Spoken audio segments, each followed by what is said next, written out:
No início era tudo normal, assim, até os 3 meses a gente chegou a terminar uma vez.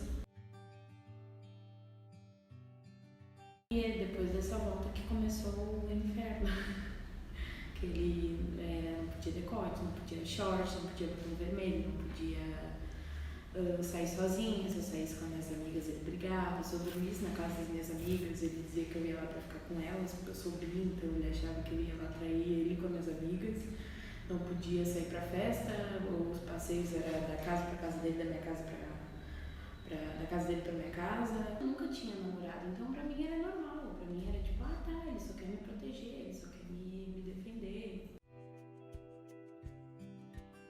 Até então era só psicológica, palavreados, né? Jogar coisas dentro de casa, ferramenta na oficina, né? Ele era muito nervoso. Eu vivi 20 anos com ele.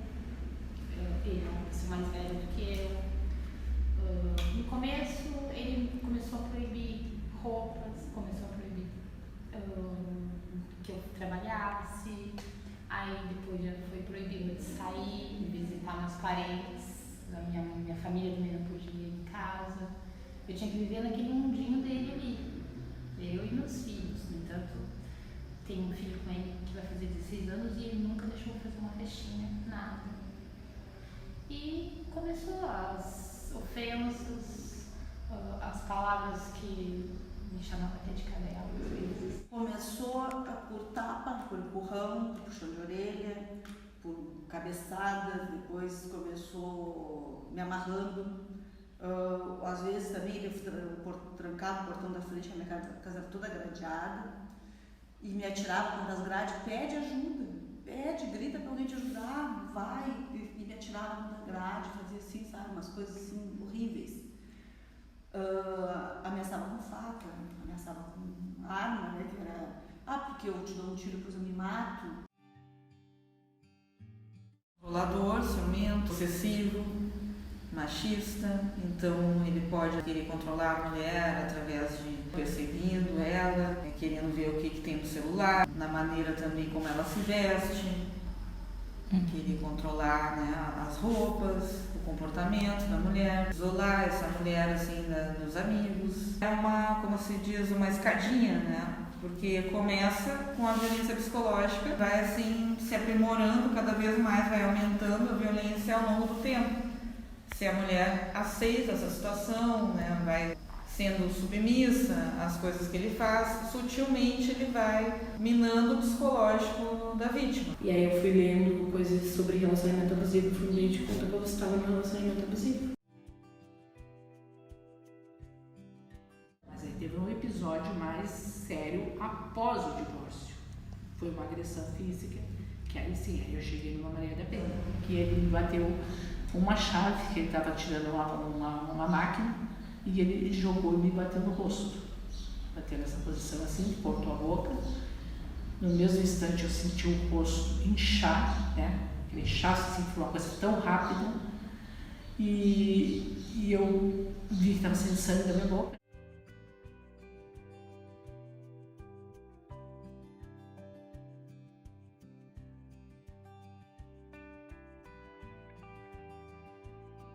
No primeiro tapa não adianta dizer que ele vai mudar, porque ele vai bater de novo, ele vai ser grosso de novo, ele vai gritar de novo. É um ciclo vicioso, ele sempre vai fazer, se desculpar e fazer de novo, fazer, se desculpar e fazer de novo. O ciclo da violência é assim, né? O homem, no caso, ele conquista a mulher, né? E aí, depois de um tempo, aí ele começa a agredir psicologicamente, depois fisicamente. E aí ele pede desculpas depois, e aí vem a lua de mel, ele começa a conquistar de novo a mulher com presentes, comportamento sedutor, e a mulher acha que ele mudou o comportamento e volta de novo para ele. E aí começa tudo de novo, ele humilha, bate, né? E é um ciclo que a mulher deve cortar, né? Não pode deixar acontecer de novo. Até que chegou no ápice, que foi o estupro e a agressão física. Que eu só fui descobrir depois que eu comecei a terapia, que na época eu não entendi como um estupro. Eu estava completamente cega, a gente tinha costume de toda vez que eu dormisse junto, a gente transava. toda vez, sem falta, a gente transava até menstruada. Ou se eu tivesse menstruado, eu tinha que fazer alguma coisa pra ele e ia dormir no meu canto. E aí, nesse dia eu tava morrendo de sono, eu não conseguia nem manter meus olhos abertos. E eu fui dormir, porque eu não ia conseguir fazer nada. E aí, no outro dia de manhã, ele me acordou meio que fazendo eu consentir, sabe? Tipo, tu vai, a gente vai fazer, porque eu sei que tu gosta, qualquer coisa assim. Começou a ser grosso, me deu um tapa na cara, me xingou de vagabunda, puta, desgraçada, que não tava nem aí pra mim. E aí eu me senti muito mal, eu comecei a chorar logo depois, mas eu não entendi como um estupro na hora. Eu entendi, ele tava com raiva porque eu não transei com ele. Tanto que a partir daquele momento eu nunca mais recusei transar com ele. Eu chegava a ir pro banheiro pra ter a luz nos meus olhos pra ficar acordada, pra não dormir. E a gente sabe que outra questão ligada à parte do machismo cultural virou de costume deles acharem que é a obrigação conjugal. Que eles acham que seja a namorada, ou a companheira, ou a esposa, no momento que aquele homem deseja ter uma relação sexual, a mulher tem que estar ali, pronta, disponível para servir. E não é assim. Se a mulher não está afim de manter a relação sexual e ela dizer não, e ele forçar essa relação e ela levar o conhecimento da autoridade policial, esse homem ele vai ser responsabilizado e ele vai responder por estupro. Onde de várias vezes eu tentar me separar, dizer pra ele que eu não queria mais, e ele sempre insistindo, e eu peguei e disse assim, se eu não posso viver do jeito que eu quero, viver a minha vida, ser livre, poder trabalhar, chegar em casa, ter paz, eu não quero mais viver. E aí eu tentei me enforcar. Peguei um lenço, eu amarrei na cama e já estava sufocando já, quando ele viu. Então, assim, a maioria das mulheres que vêm pra cá, né, acabam, assim, ficando com sequelas emocionais fortes. E aí desenvolvem depressão, transtorno de estresse pós-trauma, né, que mais? Transtorno do pânico. Então, né, muitas, assim, se isolam, não querem sair de casa, não tem motivação para nada, caem na depressão profunda. Aí tem que fazer tratamento, né, tem que tomar remédio, tem que fazer tratamento psicológico. Então, assim, é uma série de transtornos emocionais que essas mulheres carregam, né? Tem que fazer todo um tratamento até se empoderar e poder sair dessa situação, né, de que fica impregnado essa violência no emocional da mulher. Claro que tu entra numa depressão, tu fica muito, assim, eu fiquei bem deprimida, tem dias que me dá, essa semana mesmo eu cheguei a passar mal, pela ansiedade, por vários fatores assim, tô fazendo tratamento e tal, tô tomando remédios, mas eu digo, eu tenho que parar, eu tenho que querer e eu me ajudar, é isso que eu penso assim. Então, se a gente assim fica perdida, tu pensa, como é que eu vou viver, como é que eu vou sustentar meus filhos, coisas que se tu pôr a cabeça no lugar, consegue, mas o medo de não ser capaz te deixa levar a passar por muito mais coisas que, na verdade, a gente é capaz de muita coisa. Só temos que tirar o medo e enfrentar a realidade. Claro que muitas vezes, muitas perdem a vida por enfrentar essa realidade, infelizmente, mas a gente tem que tentar.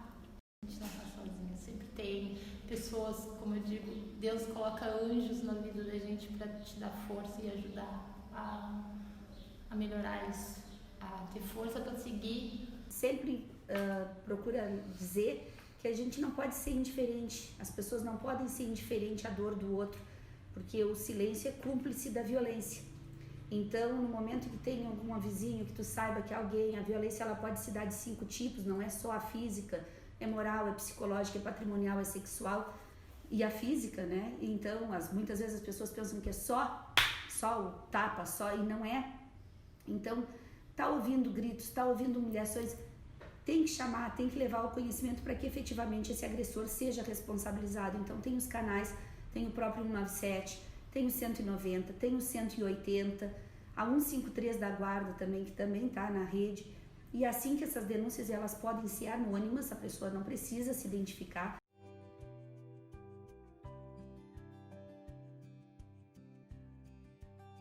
O papel social do jornalismo, primeiro que é de se indignar com essas questões e não fazer matériazinha meia boca dizendo coisas veladas para não chocar ninguém. A gente tem que chocar, a gente tem que contar o que realmente acontece. A gente tem um número enorme de feminicídios, de casos de agressão, violência, de estupro, então a gente tem que falar o que está acontecendo e principalmente não invisibilizar ou naturalizar coisas como essa. Como, por exemplo, a gente tem no Brasil hoje um líder de governo falando que apoia o presidente, mesmo depois de uma briga, como uma mulher que apanha e volta para casa para o aconchego. Isso não é fala de líder de governo, e os jornalistas têm que se indignar e reportar esse tipo de situação, porque a gente não pode mais botar a poeira para debaixo do tapete e fingir que não está acontecendo, que está acontecendo sim, a gente vai gritar que está acontecendo. Então eu digo para essas senhoras e moças, jovens que estão passando por esse problema, não deixe chegar a extremos. Não chegue a extremos porque não é necessário. Nós temos que ter coragem, lutar, porque nós somos independentes, não precisamos depender de marido. Então eu penso assim, elas não devem de esperar tanto tempo. Eu esperei 35 anos. Mas tem solução, tem que buscar ajuda. Eu comecei a desenvolver autoestima, porque eu não tinha nenhuma, porque ele sempre falava que as minhas estrias e eu era gorda, eu tinha que emagrecer, eu era obrigada a emagrecer. Então eu desenvolvi bastante autoestima, ninguém mais abalar minha autoestima. Mas eu tive força de várias pessoas, pessoas que conviviam comigo, que estavam vendo que começaram a me incentivar a sair dessa vida. E agora faz 2 meses que eu consegui me libertar, entre aspas, dele, que ainda me incomoda, me liga. Agora é um amor de pessoa, mas eu já decidi, eu não volto mais, não. Viver tudo que eu passei, nunca mais. Principalmente para as mulheres que sofrem violência física, que denunciem. Porque esse ciclo ele não para, ele é constante. Quando ele vê que consegue fazer uma vez e ser desculpado, ele vai seguir fazendo. E dizer para essas mulheres que elas não estão sozinhas, que elas busquem uma rede de apoio, uma amiga, uma mãe para contar, porque muitas vezes a vergonha de sofrer essa violência faz com que a gente se isole e não conte para ninguém que está passando. Então que não, elas não estão sozinhas, tem muita mulher passando pelas mesmas situações que a gente acha que acontece só com a gente, não é. Então que elas falem, que elas ponham a boca no trombone, que joguem tudo no ventilador, porque a sociedade tem que saber quem são essas pessoas que fazem isso com a gente. E quando se tem filho é mais difícil, com certeza, mas os filhos crescem num ambiente ruim vendo esse tipo de relacionamento. É muito melhor ter pais separados do que viver numa casa onde não se tem paz, onde tem violência, agressão. Então, principalmente para as crianças, essa separação é muito melhor. Procura ajuda. Se não quiser ir direto numa delegacia, que tu fica com medo, depois procura o CREAS, procura o Centro da Mulher. Vai ser bem tratado, né? Não vai ser julgado, pode viver outras experiências. Os grupos que estão aqui são maravilhosos, porque a pessoa troca experiência. Mas também isso é bom, porque eu aprendi a me defender. E outra, aprendi que eu tenho voz. Se eu não gosto, eu tenho que falar que eu não gosto. Se eu não quero, eu não quero. Tá? Se eu quero fazer alguma coisa, eu quero isso. Eu quero para mim é melhor. E eu não preciso ficar com ninguém por dependência. Eu preciso ficar com alguém porque eu amo essa pessoa, porque eu quero estar com ela. E só vou estar com uma pessoa se estiver bom para mim. Porque depois de tudo que eu passei, eu acho que eu tenho o direito e o dever de ser a minha voz.